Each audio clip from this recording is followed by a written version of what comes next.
Hello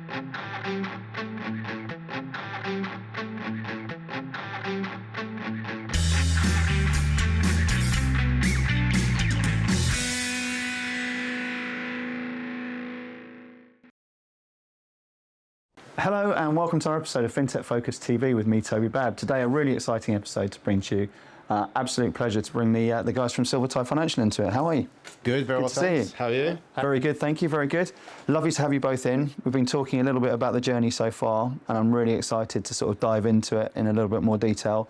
It's a pretty unique story, really, isn't it, from where you are and what you've achieved in a relatively short space of time. So it's, as I said beforehand, this is exactly the sort of episode I love. So there's lots of cool stuff that you guys are doing. There's some good things to dig into it. But before we get into the meat of it all, tell us a little bit about yourselves. Itay, if you want to kick us off. So I'm Itay. I'm CEO of SilverTide. We're a software company that's in the finance space. I've been in finance over 25 years.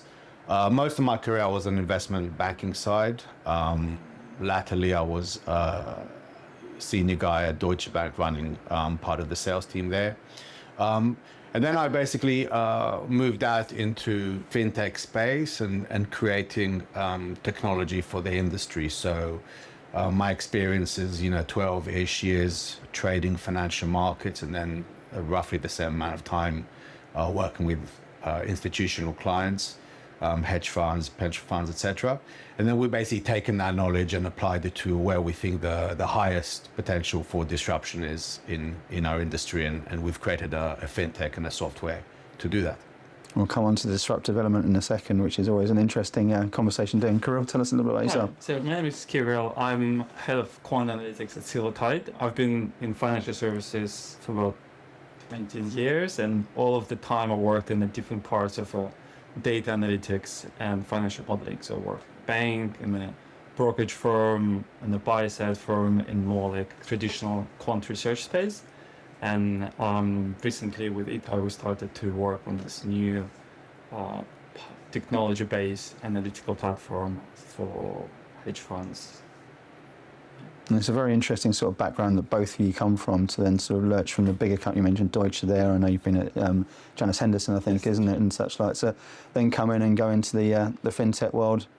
Bit of a learning curve, or you've hit the ground running though, right? There was a very strong principle behind that, because you're in an industry like most industries today, where there's huge tidal waves of disruption coming, and at some point, in finance, that's both regulatory and technology. Yeah. And that's true for every industry. Is technology piece certainly.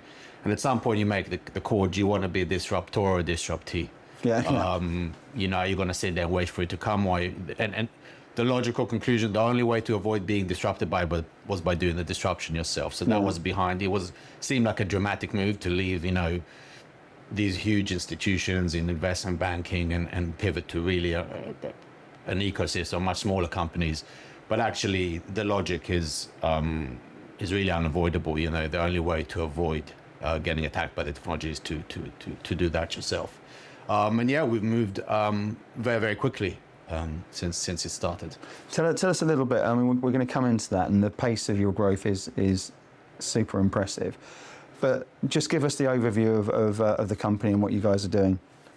So SilverTide has a software.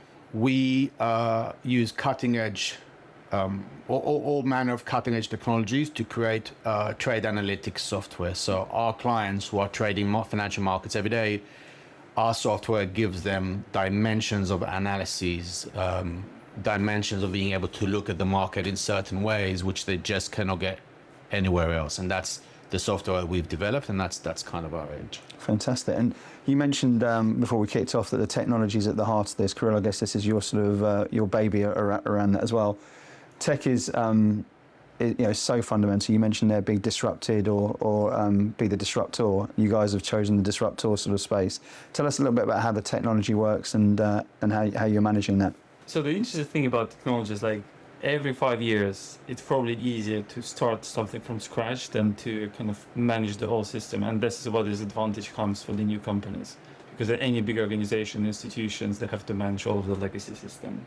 So when we started, it was fine, what is the latest available technologies tools we can use to move quicker, to use as little people as possible, but also make every person as productive as they can be. So we have very lean team, but it allows us to create an analytic which is at par with like a largest hedge funds.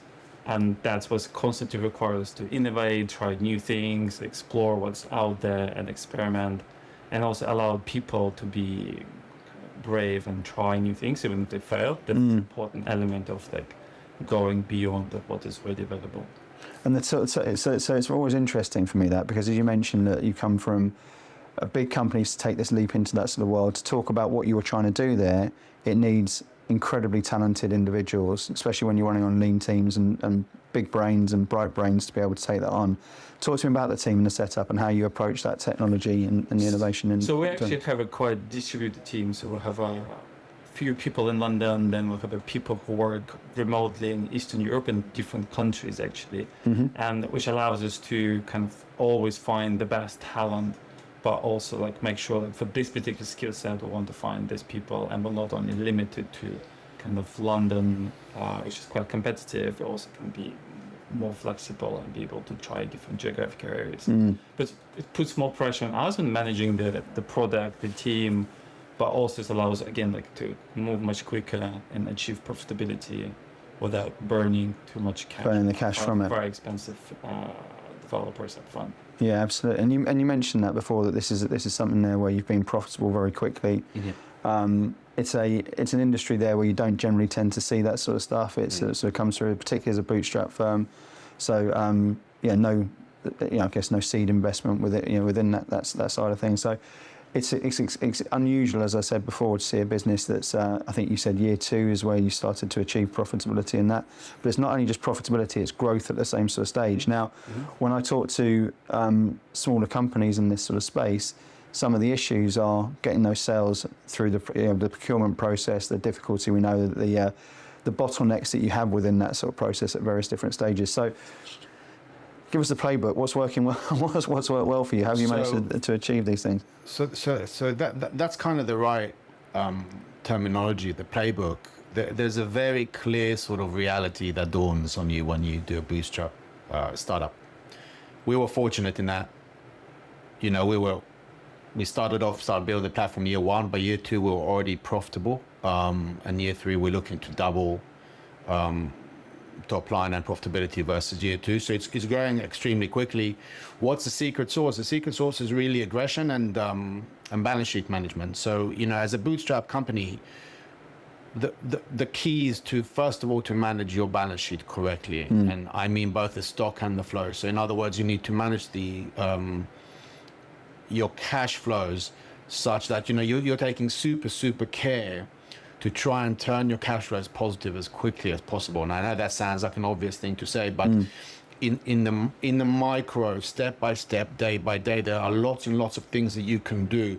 And when you run a bootstrap startup, you're literally faced with tens, if not hundreds of little micro decisions every single day. And it's really important to have high level guiding lights according to which you make those decisions. If you don't have these 2 or 3 or 4 key principles which guide all of those tens and tens of decisions, you'll end up kind of being all over the place. Now, one of those guiding lights has to be cash flow management. So you're delaying out payments, you're making the decisions which will impact, will bring you revenue quicker versus maybe something else that you might be more attracted to do, maybe you think might be better long term, but in the near term you kind of have to stay alive. That's the reality of a bootstrap startup.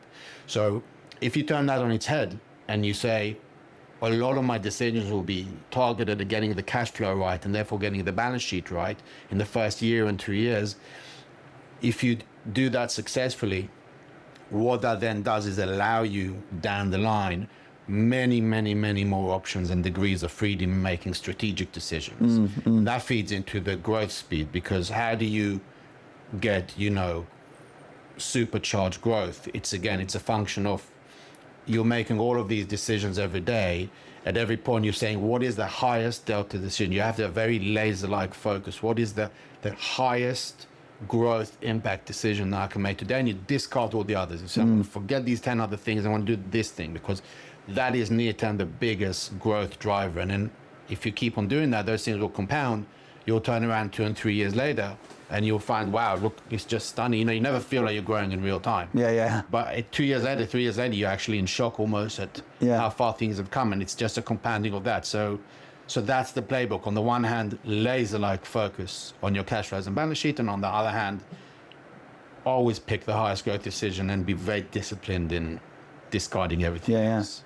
Yeah, it's fascinating that, isn't it? And when you look at the growth, as you say, having grown businesses for the last 15 years, it's you're always your biggest critic, right? And I think you said something very interesting there, that you said you don't feel like you're growing at the sort of time, but then you look back and all of a sudden 3 years later you're in a completely different situation. Tell us what that journey's looked like. So was it the pair of you at the start of it, or how's the company grown, and what does growth actually fast growth look like? So at first there were 3 of us. So I have a partner, Ed Taylor, and Kirill on the quantum tech side. And the 3 of us, it was our kind of brainchild, and you'd known each other or worked together? We'd all worked together before. Okay. Between the 3 of us, there's a history of decades of working together, all these institutions. And we've seen complementary skill sets, I would imagine, at the same time. Absolutely, absolutely. So I'm much more on the business side. Ed is much more on the franchise side.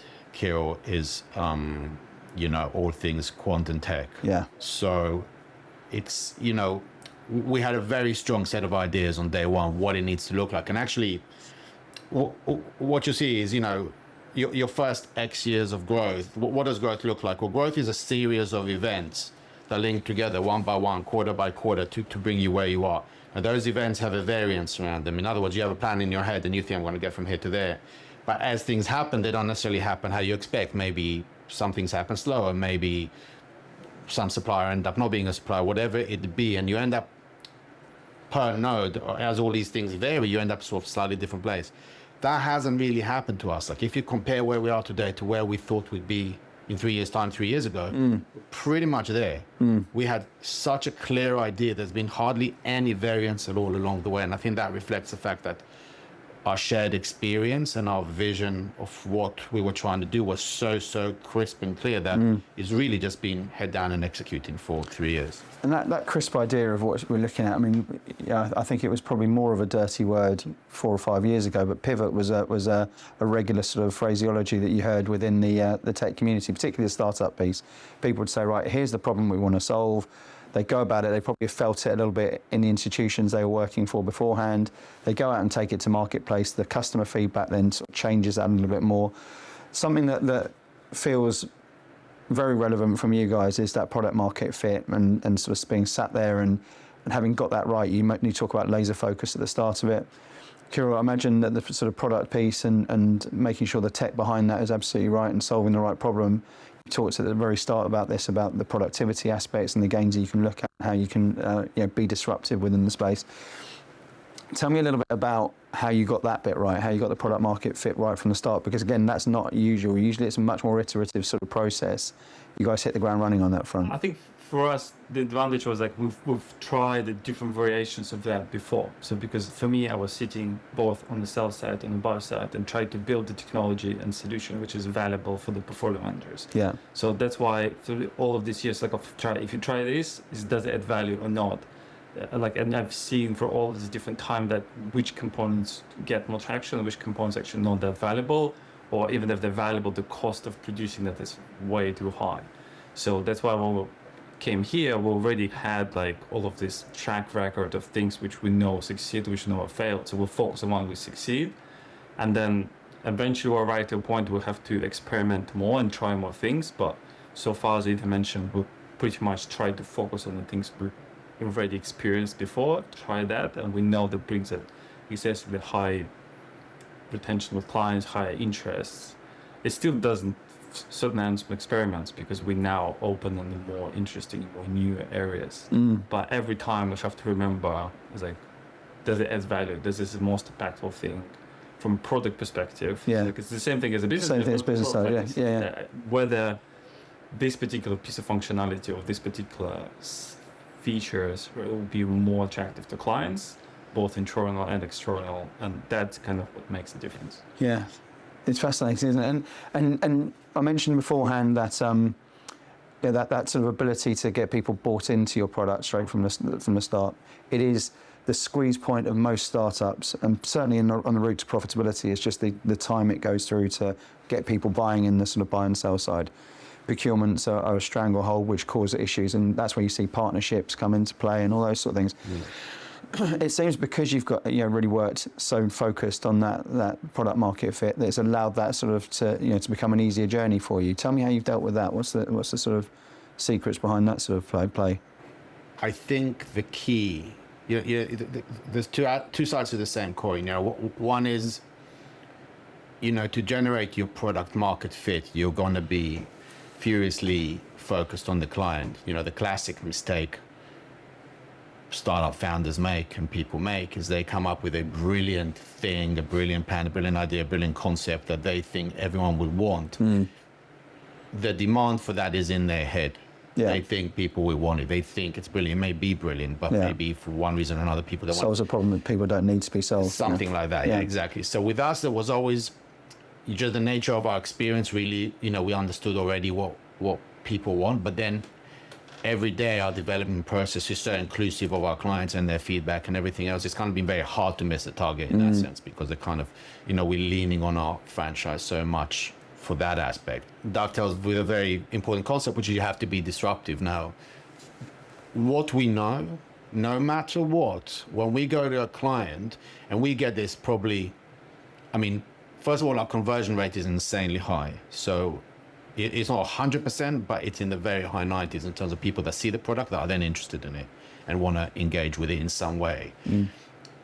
Why? Because it's extremely, extremely highly disruptive. So one feedback we get universally all of the time is, wow, nobody's got it. Even if they don't want it, by the way, even if they don't care about it, they might say, we don't care about it, but wow, nobody's got this. So the point being, you have to be super, super, super disruptive. And we're in a space currently that is really very linear, very analog, very antiquated in how it does things. So when a company like us comes along and says, not only does it say, we're going to utilize all of the new available technologies, we're going to use, big data, AI, database engineering, all of those things, and apply them to a space where those things are not being applied today. Not only just the mere application of them is very disruptive, but then we're going to do it to the nth degree. In any space we would be top kind of X percentile of utilizing technologies. You end up with a value proposition with a product in our space that is super differentiated, just breathtakingly different to anything that people have seen before. So that just grabs people's attention, and then it makes the decision process for our client very easy. Is, do I want to be part of the disruption, or do I not? That's kind of, we're not put in a position, oh, here's a product, it's a bit better than the other products. Do I want it? Exactly. It's like, wow, this is change. It's binary. Do I want to? So you're not replacing legacy here. You're creating something, completely new that allows them to do, which I guess solves the problem there, doesn't it? No. The goal is to be in a market of one. So when people, not facetiously, but when investors say, who are your competitors? I'll say, who are other people in our space, but we don't really consider them our competitors, because they're not doing what we're trying to do. They're trying to do things the old way, and we're trying to do it the new way. So when people sign up with us, it's not really us they're signing up for. It's doing things the new disruptive way. By the way, that applies to hiring, to anything. It's not just a technology. When we consider hires, for example, we'll look at the entire hiring cycle. So from when you start recruiting people, development of those people, career arcs, and even when people leave, how do people leave a firm? We'll look at all of those nodes and say, well, how do we do that in a super disruptive way? Not disruption for the sake of disruption, but is there a way to do that 10x better? That's the definition of disruption. So what does that look like from a practical basis? Let's go into the hiring world, because that's my favourite sort of space to talk about. Tell me what disruptive hiring looks like to you. So we're a quant firm. If you look at how our software and our sort of market analytics is very quant, we apply those same principles to hiring. So it means, we have a very, I won't say rigid, but a very well-defined process for hiring, for assessing candidates. In other words, when a candidate comes to us, at the point of even the CV being ingested, so before we even engage with the guy, there'll be a very clear kind of format of how we process CV, and we assign risk, how risky it is, and whether we proceed with it or not, and for what type of role, and how we define the fit. It's not a case of, you read stuff, oh yeah, he looks like a good guy, let's bring him in. It's not like that. Yeah, yeah. We define very clearly what are the boxes are being ticked, Yeah. what are the boxes are being missed, what does that mean for the risk of the candidate before they even engage with the firm. Yeah, yeah. At that point, there'll be a very structured kind of testing phase and assessment phase, and it'll have many different parts. There'll be an interview process, different ways to apply different tests, and at every point, all of those things are targeted at very specific things. So we've identified, here are the things that make a guy succeed. Here are the things that make a guy fail. Statistically, if we have 100 guys, most likely they'll fail on these 5 things, and most likely they'll succeed if they have those 5 characters. Well, Yeah, how yeah. do we test for those? Yeah. So we'll run through a battery of tests to test those things. Does that mean I know I have the best hire at the end of it? I don't, but I know for sure he won't fall down in this and this and this because I've tested for them. Yeah. So if you do that over 100 candidates, your failure rate is going to be much lower. Yeah. And your degree, quantum of success will be much more higher. In other words, if you have a good hire, he'll be that much better because you put him through that. So this is an interesting piece where obviously you're looking at it from a from a tech perspective on that sort of thing. So the other part of obviously building a business is all about the culture and having that sort of that connectivity between teams and such. Like you mentioned before about having a sort of disbanded remote team. The way that you just described it as the risk reduction in your world obviously makes massive sense around where it does. But when you're talking about those challenges, Kirill, about the people being dispersed and trying to get that important togetherness and mission and vision of everything around that, how does that come into play as well? Because we've seen lots of people who are great technologists go into a business and be terrible people and cause problems there afterwards. And it's that double-edged blend, isn't it? We can manage the risk of the tech. Managing the risk of the individual is often a more difficult sort of piece. I'm interested to hear your thoughts on that. Yeah, I think you're right. Like the challenge of remote team is how to make sure everyone on board and everyone buying into the mission. So it's an important element to have everyone included in the conversation. It's an important element to have like an open forum where people can discuss ideas. Like we can leverage all of the technology to make it more interactive and live with video calls and like all of the management system for the technology development.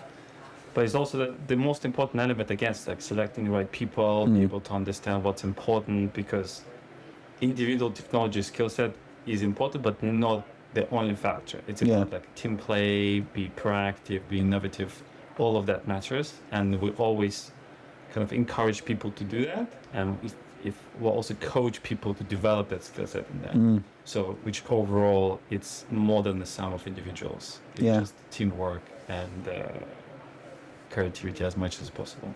Yeah, very interesting. And I think it's such an underestimated part of it. And people, we spoke about it before being a little bit of a cliche, but you have the right team. No matter what the product's like, you've got a great team, the product's going to become great. If you've got a great product and the wrong team, it's going to always cause problems around it.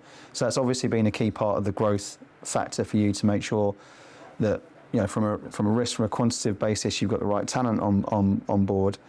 But alongside it, then creating them, on that journey and taking them through that, and so people becomes a really important part of your journey, I guess. Yeah. So a really interesting nuance of the whole thing. Again, anyone who's ever thinking of bootstrapping a startup, good luck. But it's a bit like having babies.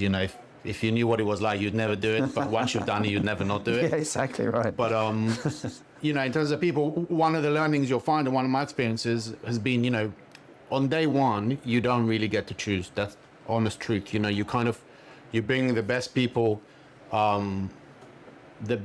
that you can on day one. Now, we had the key team nailed. So Ed, Kirill, and myself, okay, we're confident that is going to take you to the moon and back. Fine, we're happy. But then around that, you got to put your starting team, which was started with 5 and then 6, 7, that first.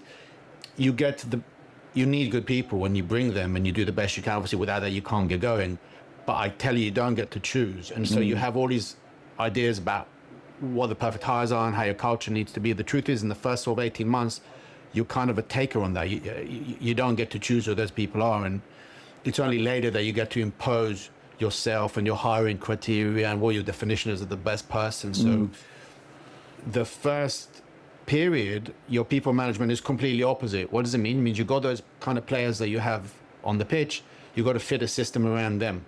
You don't get to say that guy is great, but he's not going to upgrade him. It's not like that at the beginning. So you're really fitting the system around the players. Later on, as you hit maturity, you're doing the opposite. Now you say, okay, my team needs to look like this. I need those type of guys. This is, if I'm going to hit scale, if we're going to hit success times 1,000, we can't adjust to the prima donna and this and that. So that's when you get to mold it the other way, and you get to kind of be selective and mold the thing in your kind of vision. Yeah. I guess it is phases, isn't it, of how you move and where you go. So let's talk about that. The next phase for you is the future. You mentioned about bootstrapping so far. You're now in the sort of fun element of Series A and investment rounds and all that sort of thing. Yeah. I imagine with your story, that hasn't been too much of a problem at the moment, despite the sort of thing of it being a hugely competitive market for raising funds at the moment. I know there's more scrutiny than before. We saw money being given out like confetti in 21, 22. That's over. that's not quite the same sort of journey. I know that founders are sort of have to give them their whole selves to this sort of process for a little while. Tell me about your sort of journey on it so far. How's it been? It's been really positive, surprisingly positive. So we've come out of a phase where funding was non-existent, so the whole kind of interest rate cycle. What's played into our hands is that the market is much more discerning in cash flows now. So actually, from my perspective, 2 years ago, money was much more plentiful, but I was competing with a bunch of startups who had no cash flows, who were losing, but they had great pitches and great. So I was in a room with 10 other guys who were just as compelling in the sense that no one cared about cash flows. Today, people really care about cash flows. So now we're by far more attractive relative to anybody else and other companies. That's really reflected in the engagement we've had. So if you imagine I go to, and you're probably seeing a theme here, but if I go to 50 50 VCs to invest in me, I'm expecting, some to like me, some to not like me, maybe a distribution. Actually, there's been hardly any distribution at all. They all have kind of identical feedback, which is like, super attracted to what we're doing. The variance only happens in the very kind of down funnel, kind of pernickety bits. That what I'm saying is that us as an entity, we're just very popular that way. And more than anything, it's just a question of stage now, exactly at what stage you want to get involved and how we fit into the portfolio and those kind of things, as opposed to we just don't like the model or it's not really working. So it's been a lot more positive than we expected. Yeah, no, I mean, to me, I think the beautiful thing about the last couple of years is that investment means something, which it hadn't always done at various different phases. And I think companies there who've got the right sort of setup, who are profitable, who've got the story right, they're always good companies, are always going to attract the right money. And I think the interesting thing about what you said there is it's got to be about that. One of the things at Series A is there is a huge failure rate in Series A and Series B businesses. To me, from looking at that and speaking to people, the biggest differentiator on that is making sure it's not a choice which is made out of desperation. It's a choice which is made out of aligned values about where you want to go and where you want to take the business. And I think that should be the position that you guys find yourselves in at the moment, judging by what we're hearing. 100%. So we have the luxury. Again, by the way, this comes back to the point at the beginning about cash flow management. Yeah. If you have cash flows, cash is king. Yeah. Information is power, and cash is king. Yeah. And it doesn't mean we now get to sit there and go, in a sort of arrogant way, we'll take this money, we'll take that money. But it just means we have a lot more flexibility in terms of who we partner with. We really want partners that support us above and beyond the money that they put in, and we don't have to raise the funding in 3 months' time. We can never raise funding if we don't want. So we really have the ability to be discerning in who our partner is, number one. And number two, also on the valuation front. We're really not getting hung up on it, and a lot of the discussions we have about valuation are very two-way. It means we're not just sitting there trying to get the max valuation that we can. That would be foolish. We're really trying to get the right number, so we quite have to have a lower valuation. It's really about the context of how we get the money and then setting up for the next round and the next round. Yeah. We're able to do that because of cash flows. So it's really all about cash flow, and that allows you to do it kind of the right way. Every startup entrepreneur knows, in theory, the right way. They've read the books, they've read the articles, they've heard Elon Musk talking. But believe me, when you're doing it and there's a gun to your head and the balance sheet is eroding, you just need money. Yeah. It's amazing to be in a world where we're not in that situation. Yeah. It's really a big thing. And it allows you to make the right choices. So what does that look like? If we look forward, what's the investment do? Where does it go? What's the next few years look like for you? It's been a rise and rise so far. It sounds like there's some exciting things on the horizon. Really exciting. We're at a very easily defined point, which is everything that in terms of the plan from day one, we've built everything we're going to build in terms of the initial kind of release, and we're absolutely at that scaling point. So we've built a base over 3 years. We have a product, we have a franchise, we have all of the infrastructure in place where, revenues are growing, profits are growing, everything is in the main base. The question then is, okay, you want to reach unicorn status. There's a plan, we're following it, there is a path, and we're on that path. There's no, doubt in our minds about it. Question is the speed. My, VP of operations, who's a super guy and has been integral to us, he likens it to currently we have a Ferrari, we're running it on coal. We need to put, turbojet fuel in it. Yeah. That's funding. So for us, it's just a question, do we get there in 3 years or do we get there in 10? Well, that's a question of the funding. So everything we're doing now is about creating that balance sheet presence, means funding, adjusting the balance sheet in the right way to allow true lift of what the business is basically at the scaling up to. We want to do everything we're doing now times 100. Kirill, tell me what it looks like. What's exciting on the tech roadmap for you? On the tech side, we kind of reached the point where we build the foundation where pretty much lots of the building blocks and the basic components of analyzing what in the market right now, it's already in place. So our next dimensions is like a vertical and horizontal scale. Like in a vertical scale, they come up with a new, more interesting ideas, integrating more AI components and make it more attractive and interesting for clients. And horizontal scaling is all about adding more product, adding more countries, adding more currencies to be able to cover as many clients' needs as possible. So ultimately, we want to become a platform where clients can find everything that they get interested in. So similar to Bloomberg, where you have pretty much everything you want to ask, but it's very shallow. What we want to do, be able to cover as much as possible, but also try to add this a very new innovative solution across all of these different areas. Do you know what I love about listening to both of you? It's just that you can tell how much you're enjoying the journey at the same sort of time as well. And I know you sort of said, right, if you knew what you were getting into beforehand, but it just sort of oozes out that this is something you guys are super passionate about, excited about where it's going. And I love hearing these sort of things. One of the great pleasures of doing this part of the job is I've met some incredible people over the last few years, and it's always the same when you see these businesses where you just know where it's heading, that you just get that sort of passion, enthusiasm, excitement about what you're doing. So it's really been an absolute pleasure having you both on the show today.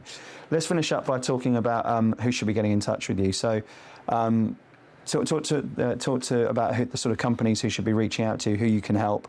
And what the best way for them to do that is. So look, the best way to get in touch with us is via our website. There's contact address there, and that's, our market is very much an insider's market from a client perspective.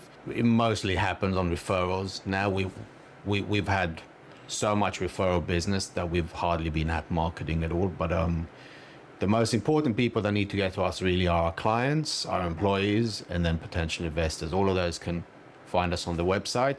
But out of all of those, I'd really encourage anybody who's looking for a role to find us. I think those are the most important people. Investors, clients, we can find ourselves.